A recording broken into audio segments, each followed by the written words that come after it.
Portions of Native Roots Radio may be pre-recorded. You're listening to the best of Native Roots Radio presents I'm Awake. I'm your host, Wakunjahade, Distant Thunder. My colonized name is Robert Pilot. We discuss national and local Native American news and events.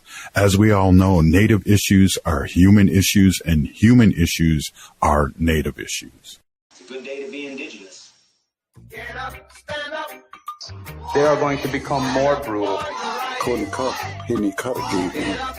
all the hippies are trying to be Indians anyway. They're going to become more repressive because it's a matter of dollars and their illusionary concepts of power. Hey, Victor. We must live in balance with the earth. And also with recent happenings at Wounded Knee. I am awake. Welcome to Native Roots Radio presents I'm Awake, and I'm your host, Wakunjahade. Hey, Kadagi to all my friends and relatives in four directions. You are listening to Native Roots Radio presents I'm Awake, and I'm your host, Robert Pilot. And we discuss local and national Native news and events. And as you know, Haley, Native issues are human issues, and human issues are Native issues.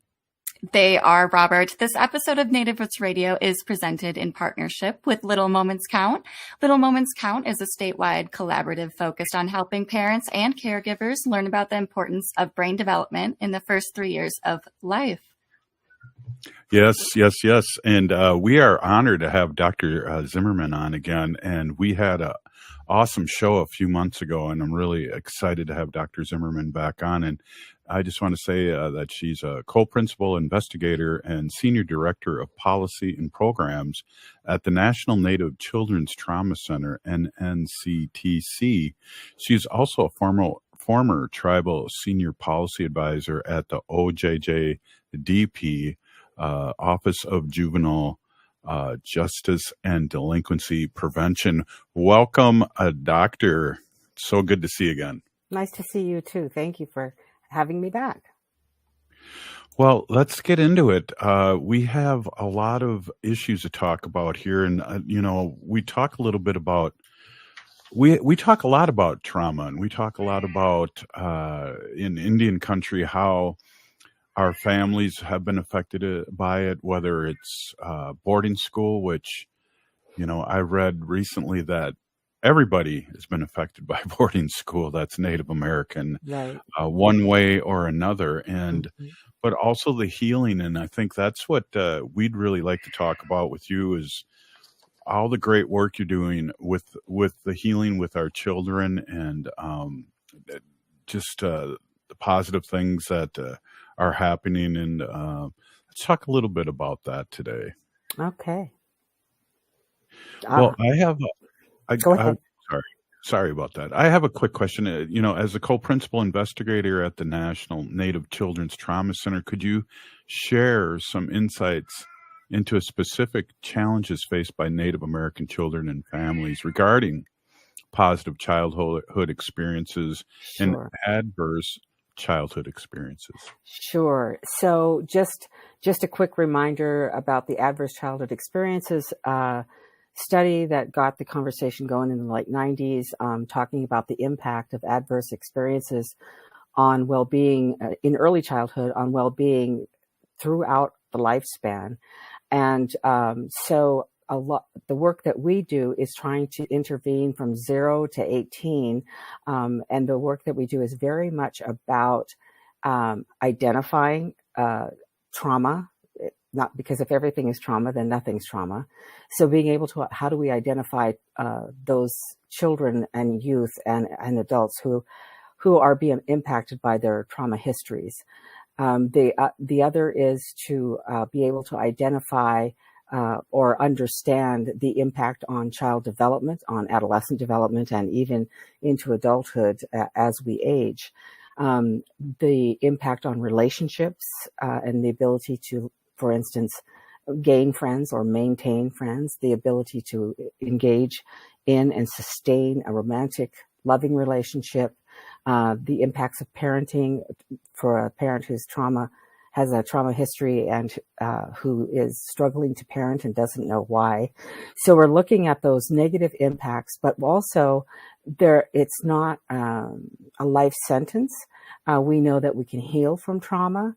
And we now know some of the research out there is telling us that healing can come through our cultural ways, through our spirituality, but also the research is beginning to show that positive childhood experiences can truly offset the impacts of adverse childhood experiences.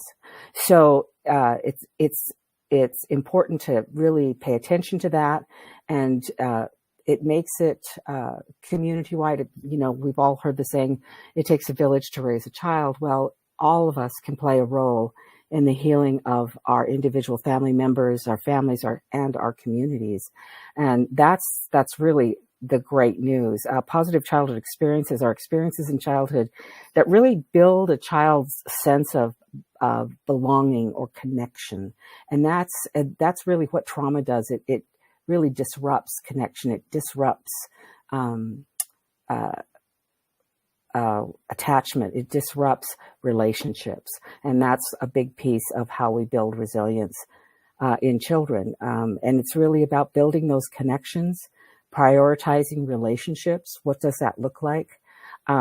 Fostering a sense of well-being with them, helping them practice taking care of themselves physically and finding a sense of purpose within their families and within their communities. I think that what is interesting in child development is that during adolescence, it's a time when we pull away from our parents, right? And we begin to have our own individual thoughts.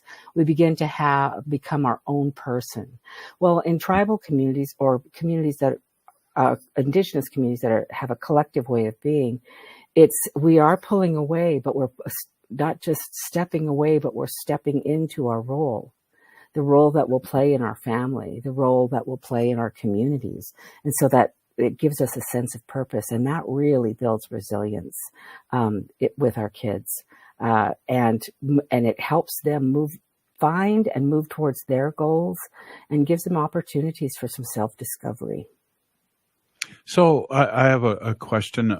So how do we get our young ones involved in this? Because if they're young, sometimes the parents are a roadblock because, I know me being 62 years old, my parents didn't believe in certain things, whether it was therapy or medication or anything like that. And I see that still at times.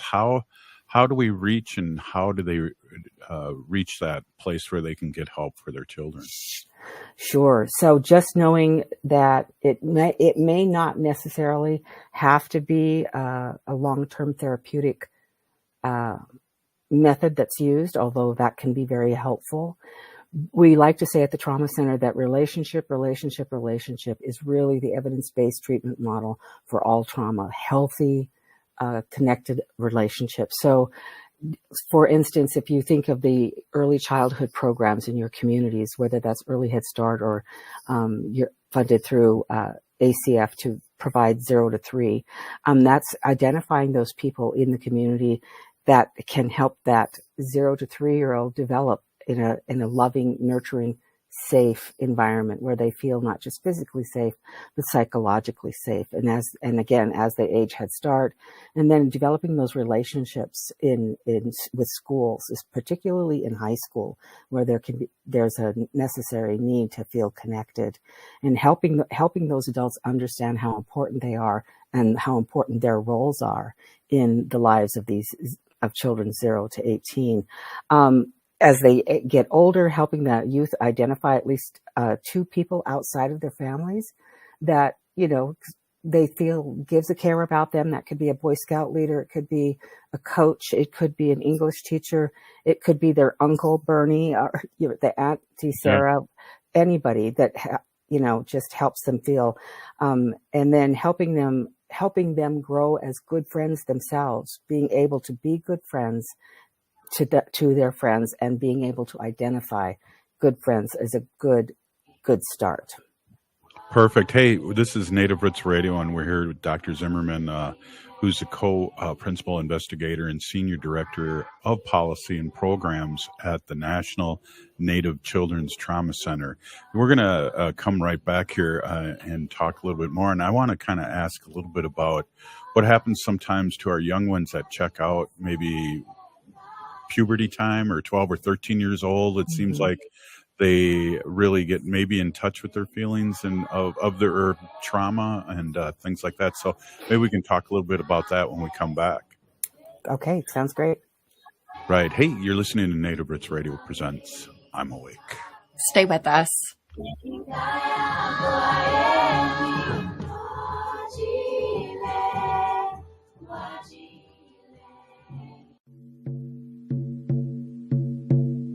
When we heal from our traumas, when we face our fears, let go of our addictions, when we relearn our values, when we live our teachings, respecting our elders, cherishing and honoring our children, when we honor and take care of our spirit, there will be no room left for sexual violence. Sponsored by the Minnesota Indian Women's Sexual Assault Coalition. J&S Bean Factory is a Native-owned, community-supported, cozy, artsy coffee shop which offers roasted on-site beans, live music, and baked goods. Relax in the beautiful outside patio. City Pages writes, voted top 10 coffee shops. Tucked into a quiet corner of St. Paul's Highland Park neighborhood, this coffee shop roasts beans on-site from the best coffee-growing countries in the world.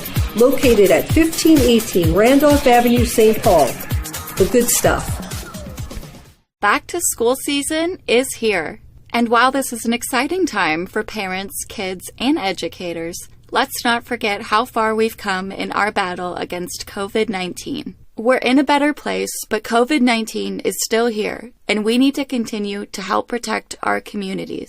With the flurry of new schedules and classrooms, let's not overlook the fundamentals of staying safe. Wash your hands regularly and watch for any symptoms like fever, chills, a cough, or shortness of breath. Should you or someone you know have COVID-19 symptoms, stay home and get tested. Find more tips on continuing to be safe at health.state.mn.us.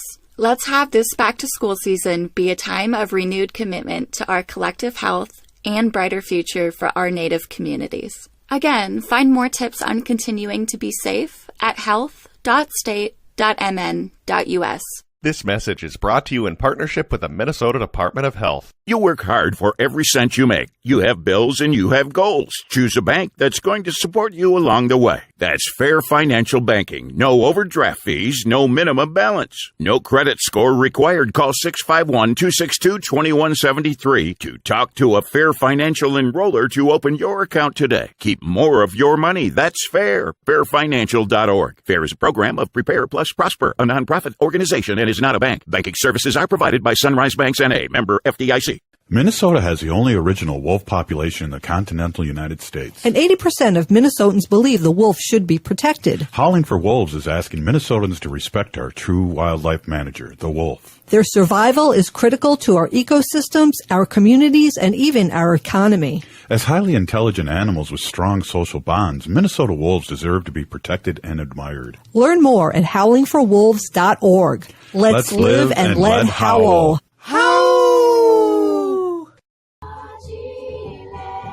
You're listening to Native Roots Radio. This is Spirit from Reservation Dogs. Get up and listen.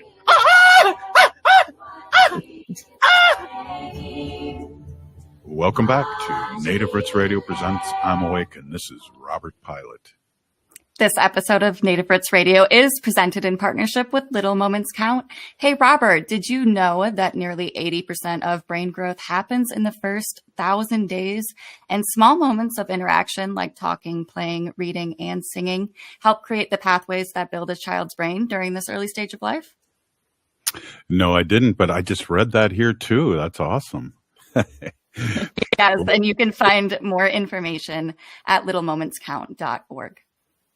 Hey, we're here with Dr. Zimmerman, who is a co-principal investigator and senior director of policy and programs at the National Native Children's Trauma Center. And we've been talking a lot about trauma, but I'd also kind of want to switch a little bit here and maybe we can go into, because time is going so quick. I want to know, how does positive childhood experience research contribute to the development of trauma-informed practices, especially within Indigenous communities? That's something really sounds interesting.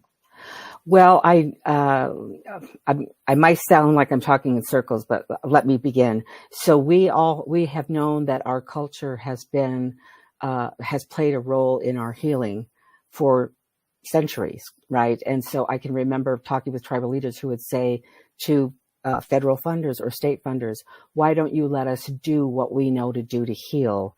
And why won't you fund that? Why do we have to have these evidence-based treatment models that you guys always want to push on us that we don't identify with or that don't fit in our communities or with our people? So a big piece of the positive childhood experiences, in my opinion, this is just an opinion, can be those sorts of activities or experiences that we can create for our children and our youth.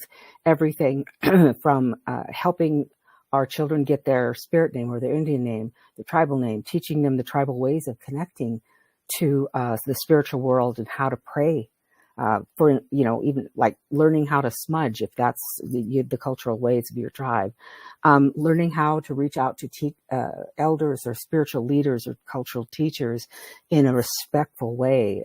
I believe that some of the young people that you were talking about before we went on break, those young adolescents, start to check out because they just don't know where to go. They just haven't had the guidance of where to go to ask for help, understanding their tribal history, making sure that you as a provider connect with the local schools, because connection to the schools is a big piece of feeling of a positive experiences for our kids. I like to think about so I am Nakota and Dakota, and I like to think about how thinking about contemporary coup stories, right? So what does that look like? How we mastered something, how we grew from, resilience is really bouncing back or adapting to adverse experiences and sometimes even growing from it. So helping the youth learn the impacts of trauma on their body, on their thinking and their feeling, helping them identify their triggers, and then helping them also learn coping skills and strategies, so that when they become dysregulated and or they're impacted by a sight, a sound, a smell, physical contact, or a posturing of an adult, that they can go into mindfulness or breathing or meditation or step away and create and find ways to feel safe again. Yeah, that sounds great. And what I hear over and over again, and during the show and also today, is like community, whether it's our elders, whether it's Take a Village, where a lot of people are brought up by their grandmas and aunties, and there's all those things that make us strong, but also are difficult too. Yeah, exactly. And we do know the research shows that the decreasing the negative experiences or the traumatic experiences is really helpful, but almost even more important is the increasing the positive experiences. So the positive experiences test asks about 8 or 9 questions, and it asks people or adolescents or even children, before the age of 18, I was able to talk to a family member about my feelings, felt that my family stood by me during difficult times. I enjoyed participating in community traditions. I felt a sense of belonging in high school. I felt supported by friends. I had at least 2 non-parent adults who took a genuine interest in me, and I felt safe and protected by adults in my household. So you can see that the more of those positive experiences that a child can have, it can really go a long way in buffering the impacts of adverse experiences. Yeah, and to remember those experiences too, because sometimes you get in that dark hole and you go, well, wait a minute, I have these friends that really listen to me and support me, even if maybe my parents don't or can't or unable to. That's important. And I'm just thinking back in my my childhood, because there was a lot of macho men stuff where you're not feeling that way, don't cry, and it's just like I was one of those people that would do the opposite, because I felt like if I would cry, I would never stop. Absolutely.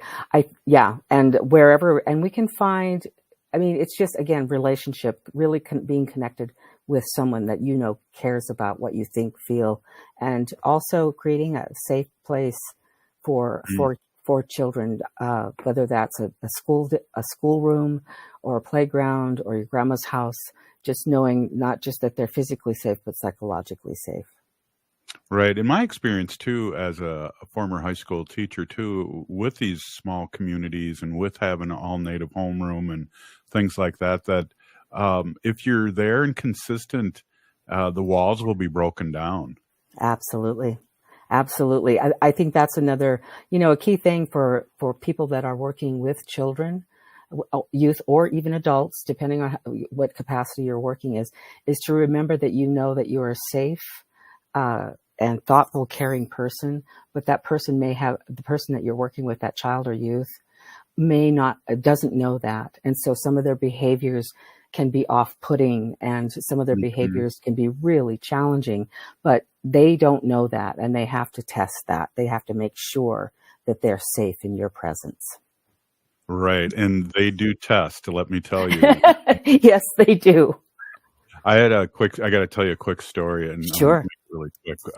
So I had a native student who did my announcements and who was my go-to person, and she was very smart, and she was she was a good person and doing well, but kids were jealous of her too. And they thought that she was a favorite of mine. And I always said, well, she was a favorite of mine because she does the right thing. And the year after she graduated, we were at a powwow, a school powwow, and they said, hey, she's down there in the gym looking for you. And I said, well, I don't really care because you're my kids now. And she wasn't even in the building. They were just testing me. Oh, really? Oh, yeah. Wow. They are good.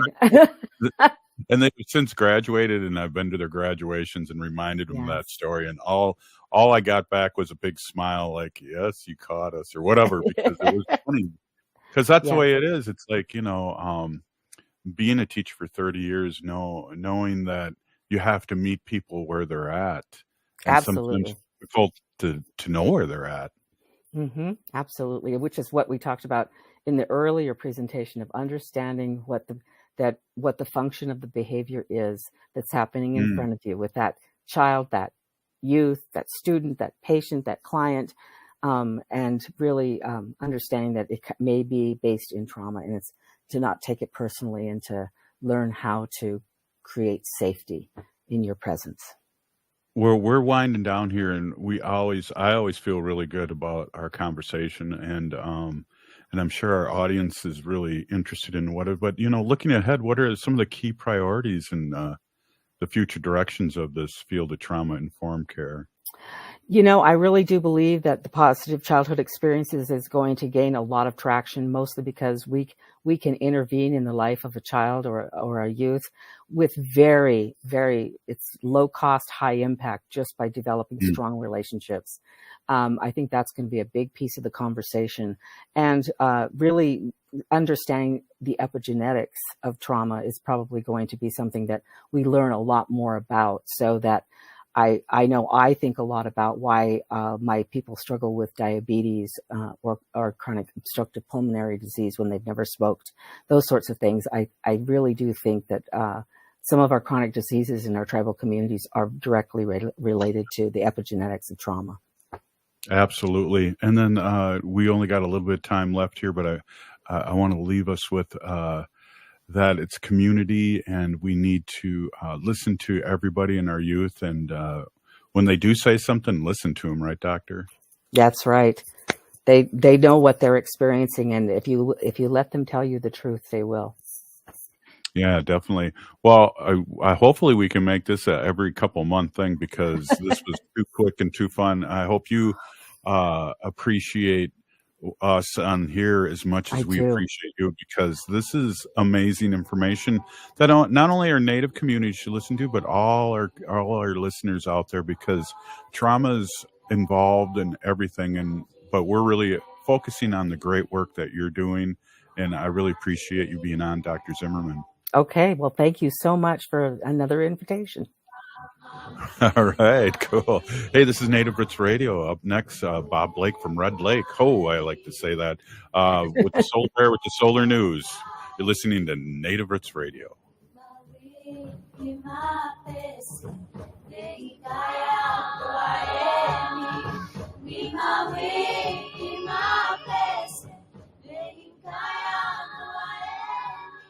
I heard sex trafficking happens a lot in Indian country. What is that? Here are some of the real reasons why sex trafficking happens in Indian country. Unequal gender roles that were forced on us by colonization. Communities don't have enough resources. Silence around domestic and sexual violence. Lack of attention and justice for missing and murdered Indigenous people. There's a lot of behavior that keeps our communities out of balance. These are just a few true reasons why Native communities are targeted by traffickers. When these acts of violence happen in our communities, it opens us all up for exploitation. Sponsored by the Minnesota Indian Women's Sexual Assault Coalition. Minnesota has the only original wolf population in the continental United States. And 80% of Minnesotans believe the wolf should be protected. Howling for Wolves is asking Minnesotans to respect our true wildlife manager, the wolf. Their survival is critical to our ecosystems, our communities, and even our economy. As highly intelligent animals with strong social bonds, Minnesota wolves deserve to be protected and admired. Learn more at howlingforwolves.org. Let's live and let howl.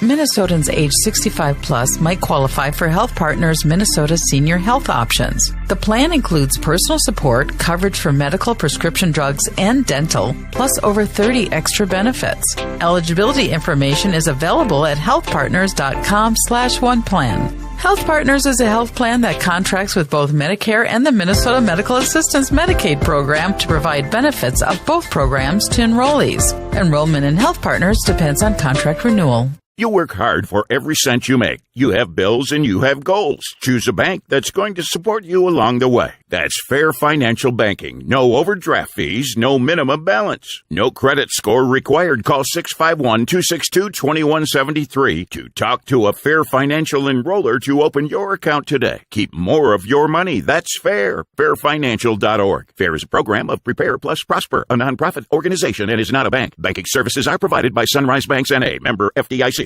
Be a vaccinative. It's time to come together and talk about the urgent need to stay up to date on COVID-19 vaccinations to protect our heritage, our loved ones, and our future. Throughout history, we have always faced challenges, and today we must protect our culture and loved ones. This is our opportunity to ensure that our tribal gatherings once again resound with joy and celebration, where the echoes of our ancestors guide our steps. It's a chance to care for our elders, cherishing their wisdom and stories for generations to come. COVID-19 vaccines are safe and effective. Let us unite, resilient as ever, and show the world the strength of the Native American community. Together, we shape a future where our traditions thrive, our children learn from our ancestors, and our people flourish once more. So be a vaccinative and learn more about staying up to date with your COVID vaccinations at health.state.mn. That's health.state.mn.us. This message is brought to you in partnership with the Minnesota Department of Health. Hi, I'm Jane Fonda, and you're listening to Native Roots Radio. And we're back to Native Roots Radio presents I'm Awake, and this is Robert Pilot. This portion of the show is supported by NNCTC's Four Sisters Farmers Market, happening every Thursday on Franklin Avenue in Minneapolis from 11 to 3. And if you're heading out there tomorrow for the pickle contest, which is happening from 12 to 1, come say hi to me and Robert. We are hoping to be out there as well, testing some of the pickles. Cannot wait. Yeah, I can't wait either. This is the second annual, and I remember the first annual, and I was not able to make it, and I was kind of butthurt, but I'm glad we have it on our radar now, and we're going to be able to go out there. Hey, we have Bob Blake from Red Lake, and I love saying that, and I also love having him on the show. And we usually talk about the Solar Bear with the Solar News, which is his company. Great updates and great talk about the future, really, because I know years ago we talk about things and it's happening now. And but I want we have two segments with you, Bob, and I want to ask a couple personal questions because I don't think we've had This Is Your Life kind of segment with you in quite a few years, and it'd be great to have our new listeners And Haley wants to know too about you and your past. And I know last time we alluded about you working with Prince as a bodyguard and, you know, things like that. So tell us a little bit about the young Bob Blake and how he's gotten to this point in his life. So that was actually, Robert, my claim to fame, right? I was a body. I was one of the executive protection people for Prince.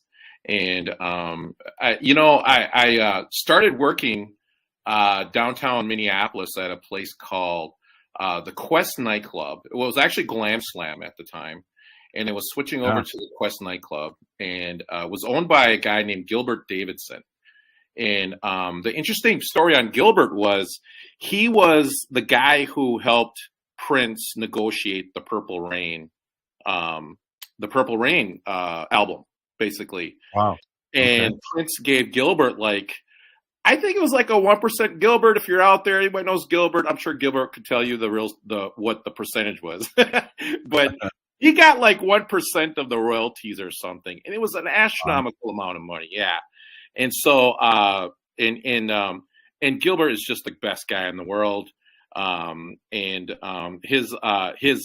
His brother-in-law, Joey Guzman, just was one of my best friends. And we just started working together. And one day, the Aaron Leapins, who is now head of security at the U.S. Bank Stadium, and another guy, Aaron, came up to me and said, "Hey, you want to come out and work you want to come run the front door at the studios for us from now on?" And and I said, "Absolutely," because it's extra money, extra cash, and then there I was sitting out there at the front door. And then on another night, another occasion, I was just out there. Earl Gabbardon, and if you ever see the video of Axl Rose, Guns N' Roses, "Don't You Cry," there's an African American gentleman following Axl Rose, big guy. That's Earl. That's Earl. And Earl comes up to me and he says, "Bobby," he goes, "can you go to Miami?" And I thought, sure, a couple of weeks from now. And he said, "Okay, go home and go get your bag and meet us at the airport in 2 hours." And that was it. I was on the road for literally the next year or something. It was pretty incredible. And wow. It's funny. I used to go to Glam Slam, the second floor, where all the VIPs were. And I would get in there and because I was doing media back then for Glam Slam and knew the guards and all that to let you in upstairs. And the funny thing about Prince was you'd be standing there and all of a sudden a group of people would be around and then he'd be at his table like magic. Yeah. Well, he was surrounded by his bodyguards and boom, he was there magically. And I'm going, "Hey, I didn't even get a chance to talk to you. You're sitting at your seat and there's no way I'm going to talk to you now." Yeah, no, I mean, it was just a great time in my life, Robert. I got to travel the world. I got to see things that I never normally wouldn't do. I always tell people, if you get the opportunity and the chance to fly first class and stay in 5-star hotels, please do it, because it's a wonderful time. And I treasure that time in my life. And it was just a great opportunity. Funny thing that happened though, through all this is, obviously, I go back and I'm done working with Prince. I go back working at the club and everything for Gilbert and Joey. And my mom comes down from Fort Totten with her friends, and they're down here for the Vikings game. And my mother is staying at the Normandy Inn with her friends. They get picked up by my brother in his squad car because my brother's a police officer. So they get driven to this nightclub where they're taken through the VIP entrance, up the elevator, and they're given their own table with bottle service. And understand, these are women from the reservation. Never seen all these people in their life. They get the VIP service. The owner of the club, Gilbert, comes down over there and sits with them and talks to them. And, my mom is just immersed with all this hospitality. It's time to leave. They take off, and Bill comes back and picks them up with the squad car, front door service. and drops them back off at the hotel. These women for the next 15 years talk to my mom and tell that story all the time. Hey, It was the Bob, funniest thing. you know how we know each other is through your brother Bill, and I'd like you to just talk a little bit about Bill, the late great sergeant of the Minneapolis Police Department. And just when I remember him as a young kid, just a mellow, nicest person you'd ever want to meet. And, you know, we miss him dearly. And I know you being the younger brother by quite a bit, you must miss him tremendously too. Yeah, no, I mean, my father died when I was, when I was 9, when I was 8 years old, 9 years old. And, my mom was remarried. So Bill was actually like assumed that father role with me. And so, and he and my brother Joe, and they were both in the Drum and Bugle Corps with you, Robert, with the St. Paul Scouts. They really raised me. And I owe a lot to who I am today to those two guys. I mean, including my mother, of course, but without their guidance, I don't think I would be doing the things that I'm doing if it wasn't for them, and that's for sure. But Bill was just a wonderful guy, great guy. Received the Medal of Honor, Medal of Valor from the city of Minneapolis. Clyde Belcourt actually was the guy who put the medal around Bill's neck that time when he got the Medal of Valor. Yeah. And so Steve Blake, my cousin, was with him when Bill took on 2 shooters at Legends Bar in Northeast Minneapolis.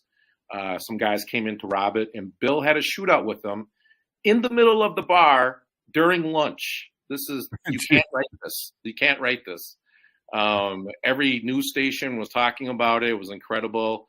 And Bill took him on. And so anyways, he got the Medal of Valor for that, and just a real highly decorated cop. Everybody, in the department, law enforcement, and throughout the state of Minnesota loved him. Just a great guy, and always wanted to do the right thing, and was very passionate about helping Native people in Native countries. So, we're to this day. His children, by the way, when he passed, he asked me. He says, "Bob, can you get the kids through college?" I'm happy to say to everybody right now that I got 3 of those kids through college. They got their bachelor degrees, and I am on the 4th one right now, Robert. So, so I will. I want to. The day that I see my brother again, I want to say, "Hey, I got your kids. I got all 4 of your kids through college." Yeah.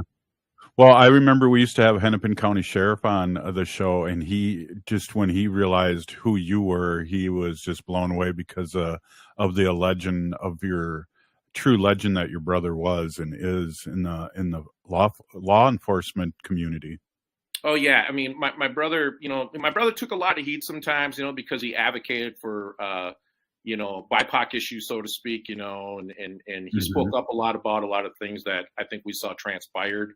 And I think that, history now has proven my brother right in a lot of those situations now. And I don't want to belabor it or anything, but just he was always about doing the right thing. And, that's what he would always tell me. He said, "Bob," he said, always do the right thing, and everything else will work out. So, yeah, I'm extremely proud of him, and I'm proud of his kids and where they're going, and just the involvement that Bill and Steve, my cousin Steve, who was with Bill during that time when they had that shooting, all the work that they did in the Native community, and with Steve with the American Indian movement, just incredible. Right. So these were like my how do you say, like my my guiding principle guys. You know what I mean? So it's amazing to be around individuals like that and hear them talk and hear them discuss certain issues, and it's no wonder that I'm in this role now. I'm doing the stuff that I'm doing. Well, I just got to say this the next 2 minutes, and next segment we'll talk about the Solar Bear with the Solar News, but is that our careers have kind of paralleled ever since I can't remember, was I the best boy or were you the best boy when we went down to Iowa and did the presidential forum? You want to know something funny, Robert? All these all these like agencies like PBS and all these people that come up to film me and everything now, like I always tease them. I'm like, I'm a key grip. I did key grip work before for Robert Pilot and Native Roots Radio. Oh, and by the way, I was giving out your shirts to all the politicians. You had no idea I was giving out all your shirts to all those politicians. Well, one of them was holding it. We have a picture of Amy Klobuchar holding a resist shirt, and I'm going, well, we're resisting her. What the? How'd she get it? And there she is. And I'm like, Amy, get over here. Come take a picture with Robert Pilot. He wants to give you a shirt. You weren't even there. You come show up. What's going on? Robert, sit down. We're going to have a shirt. We're going to have a picture. Yeah. And I'm still on the air. Yeah, that was a good hilarious. Time. All right. Well, that's a little bit of Bob Blake's history here. And we're going to talk to him a little bit about some solar news and the solar update. And maybe before we do that, Haley might have a question about who you are, too. Hey, you're listening to Native Roots Radio presents I'm Awake, and we're here with Bob Blake from Red Lake. Stay with us. Stay with us.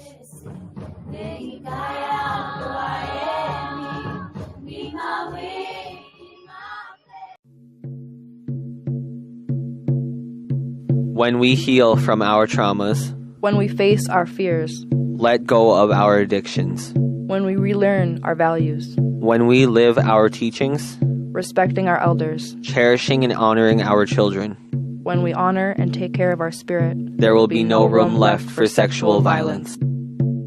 Sponsored by the Minnesota Indian Women's Sexual Assault Coalition.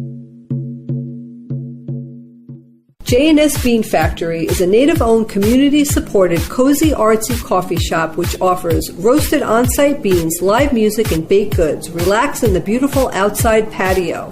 City Pages writes, voted top 10 coffee shops. Tucked into a quiet corner of St. Paul's Highland Park neighborhood, this coffee shop roasts beans on-site from the best coffee-growing countries in the world. Located at 1518 Randolph Avenue, St. Paul. The good stuff. Back to school season is here. And while this is an exciting time for parents, kids, and educators, let's not forget how far we've come in our battle against COVID-19. We're in a better place, but COVID-19 is still here, and we need to continue to help protect our communities. With the flurry of new schedules and classrooms, let's not overlook the fundamentals of staying safe. Wash your hands regularly and watch for any symptoms like fever, chills, a cough, or shortness of breath. Should you or someone you know have COVID-19 symptoms, stay home and get tested. Find more tips on continuing to be safe at health.state.mn.us. Let's have this back-to-school season be a time of renewed commitment to our collective health and brighter future for our Native communities. Again, find more tips on continuing to be safe at health.state.mn.us. This message is brought to you in partnership with the Minnesota Department of Health. You work hard for every cent you make. You have bills and you have goals. Choose a bank that's going to support you along the way. That's Fair Financial Banking. No overdraft fees, no minimum balance. No credit score required. Call 651-262-2173 to talk to a Fair Financial enroller to open your account today. Keep more of your money. That's fair. Fairfinancial.org. Fair is a program of Prepare Plus Prosper, a nonprofit organization and is not a bank. Banking services are provided by Sunrise Banks N.A., member FDIC. Minnesota has the only original wolf population in the continental United States. And 80% of Minnesotans believe the wolf should be protected. Howling for Wolves is asking Minnesotans to respect our true wildlife manager, the wolf. Their survival is critical to our ecosystems, our communities, and even our economy. As highly intelligent animals with strong social bonds, Minnesota wolves deserve to be protected and admired. Learn more at howlingforwolves.org. Let's live and let howl. Howl!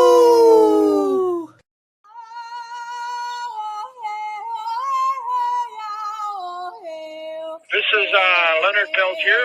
I am in Coleman 1, U.S. Penitentiary, and I'm listening to Native Roots Radio. And we're back to Native Roots Radio presents I'm Awake, and this is Robert Pilot. This portion of the show is supported by Howling for Wolves, protecting wolves for future generations.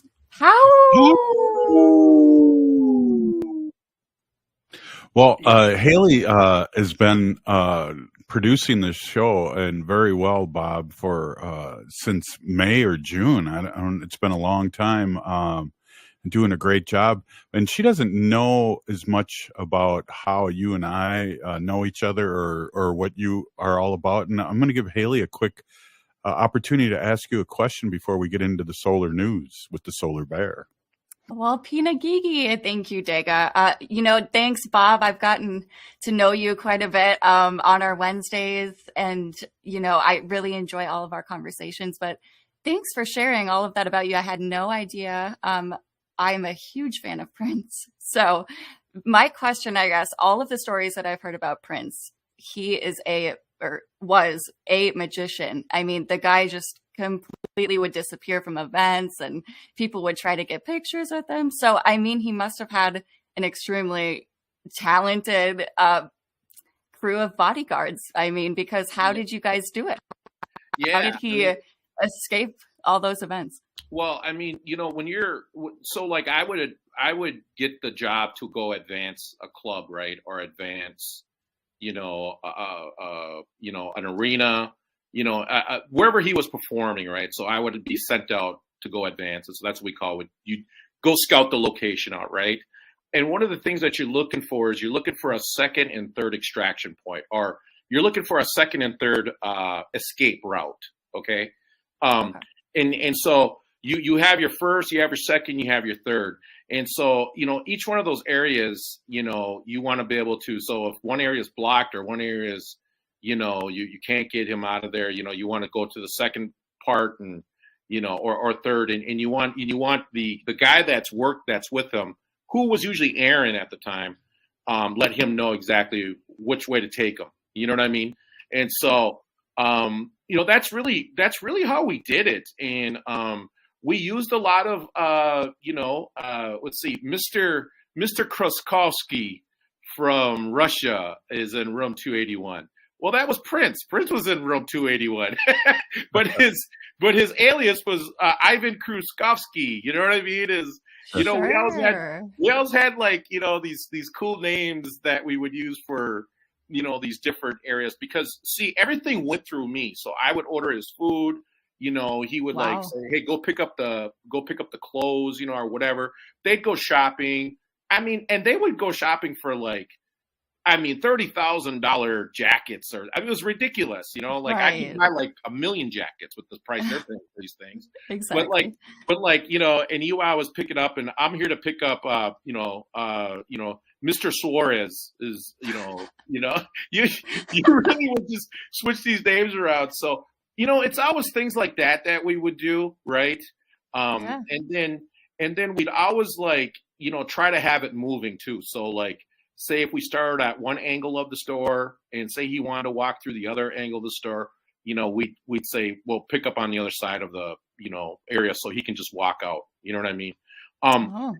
And he would always give us like float. We'd call it float money. So float, and that float, we would end up tipping with. So, bag handlers always got 50, hotel bellhops always got 100, and his direct thing, what he said is, he goes, I want you to make sure that you tip the individuals that need to be tipped properly.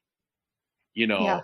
And so, and the word that came down for me from the other guy was, Bob, don't worry about over tipping. That's what he wants, so, unfortunately I picked up those bad habits, and I still have a bad habit of over tipping to this day, even though I don't have Prince money. Exactly. Right. But it surely was like, those kinds of things were like, we and we would just do that all the time. And incidentally, I had some really interesting limo drivers out there that I worked with that had some crazy stories. I bet. And what we would say, we were sitting outside of Spago, right, or something, in Beverly Hills, right? Prince would be in there eating, with his wife, and the other bodyguard would be with him. I would order us Domino's. I'd have Domino's delivered with like Cokes, and we would sit out there, and I'd sit out there with my limo drivers, and other limo drivers that were driving other celebrities would come over, and they'd be like, "Hey, can I buy a slice of pizza from you? You could just have a slice of pizza. We'll order 2 more." You know what I mean? And it was so funny because I had all the limo guys sitting out in front of Spago one night eating like these 4 pizzas. And they were just all telling us who they were driving, and we were all just talking. But it was a really good time, though. It reminds me of that song from what was his name? Won't you stay just a little bit longer? That old Brody song. Yeah, that Jackson Brown. Now, right. Jackson Brown now, that's Winona's buddy. Jackson Brown is Winona's buddy, yeah. And we went to the concert. She took us to the concert last year to go I was there. Yeah, Robert, you were there. Exactly. Right. There you go. I James look over, Taylor. there's Robert. Yeah, lurking around with James lurking Taylor. around. So, guys, I got some.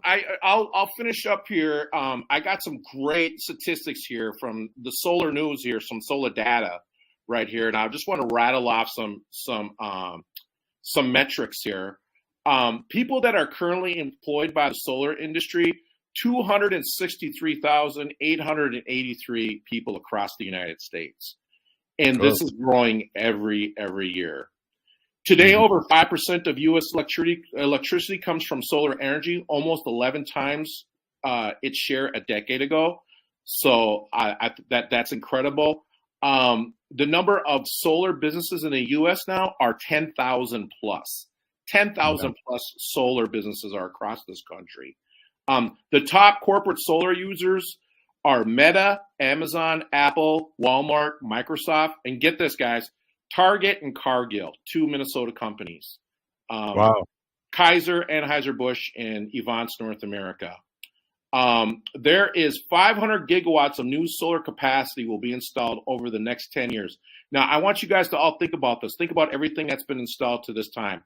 This is 4 times greater than what has been installed up to date. So this means that there's 500 more gigawatts that are coming. So this is a lot of renewable energy and solar that's going to be installed. Carbon emissions reduce 175 million metric tons annually. That's equivalent to 39 million vehicles off the road, 20 billion gallons of gasoline that is not used, 2.8 billion trees planted, and that's the shuttering of 47 coal-fired plants. I mean, these are just amazing statistics. And the price of solar has declined in the last 10 years by 43%. So, you know, in a normal world, all the stuff gets more expensive, right? In this world that we're living in, the solar is actually getting cheaper and cheaper and cheaper every year. So I just feel like this is just incredible statistics. Every 44 seconds, a new solar project is being installed across the United States. And the value of this market is $36 billion. $36 billion. So these are just incredible stats, and you can find them all on the Solar Energy Industry Association's website. Please check it out. And everyone, that's the solar news with the Solar Bear. Right on. Hey, Bob, can you stay on a little bit? I want to ask you something after the show, if you could hold on just for a minute or two, right? Absolutely, yeah. Right on. Hey, if you're listening to the show, you're part of the resistance. From Chief Plenty Coops, the ground on which we stand on is sacred ground. It is the blood of our ancestors. We need to resist, divest, join a group, run for office, vote, do solar. We're still here. We are the 7th generation. And free Leonard Peltier now.